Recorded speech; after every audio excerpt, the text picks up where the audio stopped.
Do you cleared for attack?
اللہ اکبر اللہ اکبر لا الہ الا اللہ محمد الرسول اللہ.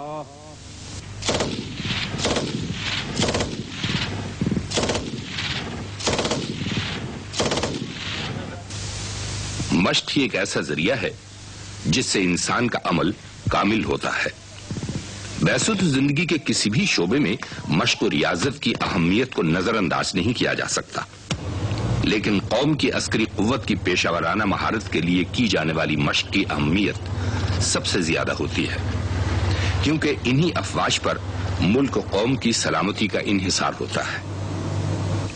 وطن عزیز کے ایک اہم جغرافیائی اور سیاسی علاقے میں واقع ہونے کی وجہ سے پاک فوج پر عائد عظیم ذمہ داری روز اول سے قائم چلی آ رہی ہے، اور اسی کے پیش نظر ہمارے فوجی کمانڈروں نے گزشتہ 4 اشروں میں 4 بڑی فوجی مشقوں کی منصوبہ بندی کی اور ان کو عمل کی کسوٹی سے کامیابی کے ساتھ گزارا.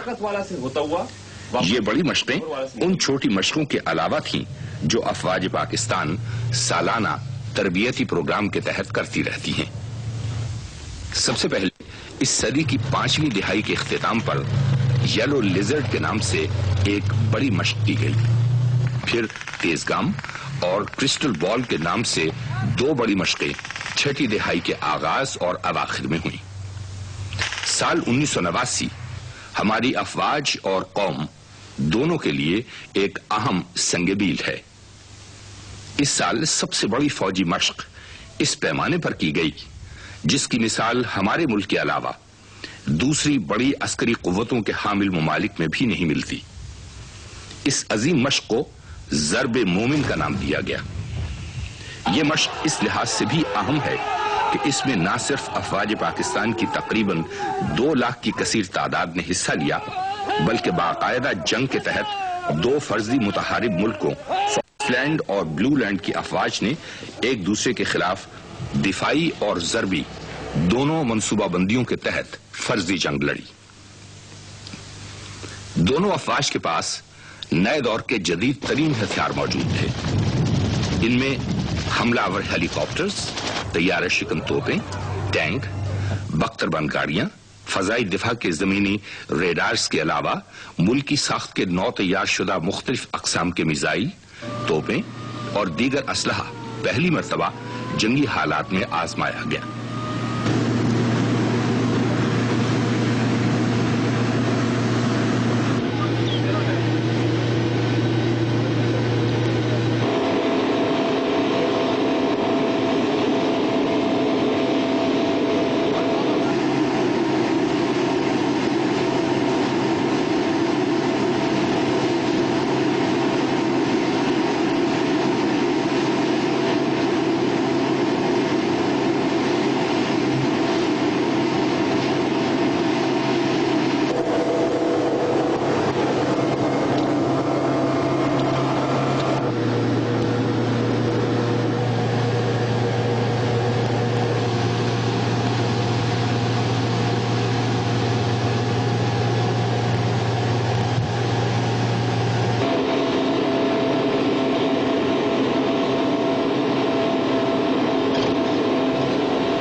جہاں تک ایکسرسائز ضرب مومن کا تعلق ہے، یہ چیف آف آرمی اسٹاف نے خود 1 سال پہلے اس کا فیصلہ کیا تھا، اور ان کا بنیادی مقصد یہ تھا کہ فوج میں بے شمار نئے ہتھیار آئے تھے، اور ان کے ساتھ ساتھ کچھ یونٹوں اور فارمیشن کو ہم نے نو تنظیم کی تھی، اور ساتھ ہی نئے خیالات، نئے طور طریقے، نئے ڈاکٹرین ایوالو کیے تھے۔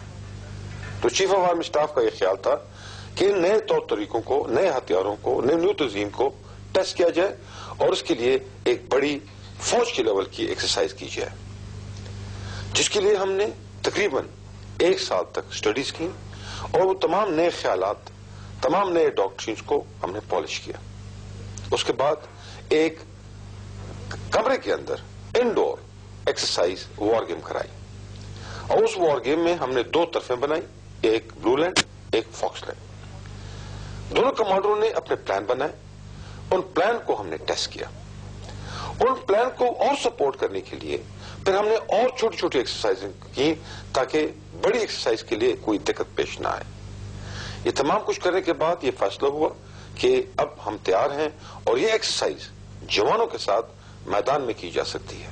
وہاں پر بھی ہم نے 2 قسم کی فوجیں بنائی، بلو لینڈ اور فاکس لینڈ۔ ہم نے فاکس لینڈ کو ایک کور کو فاکس لینڈ کے طور پہ لگایا، جس کو نقشے پہ سخت طریقے سے دکھایا گیا ہے، اور بلو لینڈ کو بلو رنگ میں دکھایا گیا ہے۔ ان دونوں فوجوں میں بنیادی طور پر جو ان کی آرگنائزیشن تھی، تنظیم تھی، وہ پاکستان فوج کی تھی، جس کی وجہ سے ہم نے اپنے خیالات، اپنے طور طریقے، جنگی چالیں جو دفاع کی تھیں ہم نے فاکس لینڈ سے حاصل کی، اور جو کہ حملے والی تھی وہ ہم نے بلو لینڈ سے حاصل کی۔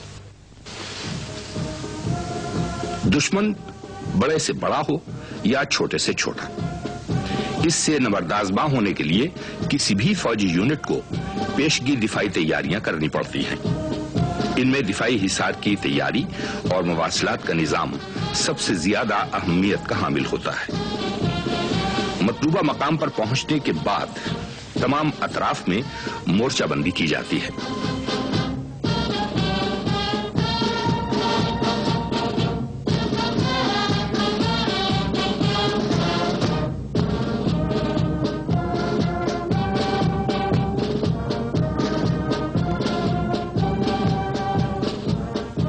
اس میں بارودی سرنگوں کی تنصیب، ٹینکوں کی پیش قدمی روکنے کے لیے خندقوں کی کھدائی، اور مورچوں میں کمانڈ پوسٹ کا قیام شامل ہے۔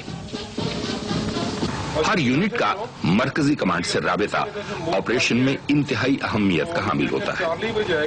اس سلسلے میں افواج کے سگنل یونٹ بر وقت رابطہ قائم کرتے ہیں۔ جنگی مواصلات میں زمینی اور برقی ذرائع کے علاوہ ملکی ساخت کے چھوٹے مشاق طیارے بھی استعمال کیے جاتے ہیں۔ یہ طیارے براہ راست فضائی مواصلات کے علاوہ جاسوسی کا کام بھی کرتے ہیں۔ ایکسرسائز پاکستان کے تاریخ میں سب سے بڑا ایکسرسائز، اس سے ہمارے میرے فورس کو خاص کر بہت ہی فائدہ ہوا ہے۔ ہم نے کافی کچھ سے سیکھا ہے، جو نئے ہتھیار، نئے اور بندوبست جو کیا ہے فوج نے، اس کا صحیح استعمال کرنا، اور اس سے کافی سبق ہم نے سیکھے ہیں۔ اس کے علاوہ جو ہمارا نیا اپنا کانسیپٹ ہے، طریقہ کار لڑائی لڑنے کا، جس میں ہمارے کور کا بہت ہی اہم کردار تھا، اس کو ہم نے کافی پریکٹس کیا ہے، اور مجھے پورا یقین ہے کہ اس کو اگر ہم لڑائی کے وقت بھی استعمال کریں تو ہمیں، اگر ہمارا فورس کم بھی ہو دشمن سے، اور دشمن کے بہت زیادہ فورسز بھی آئیں تو اس سے ہم اس کا مقابلہ نسبتاً کافی آسانی سے کر سکیں گے۔ 2 فرضی ریاستوں فاکس لینڈ اور بلو لینڈ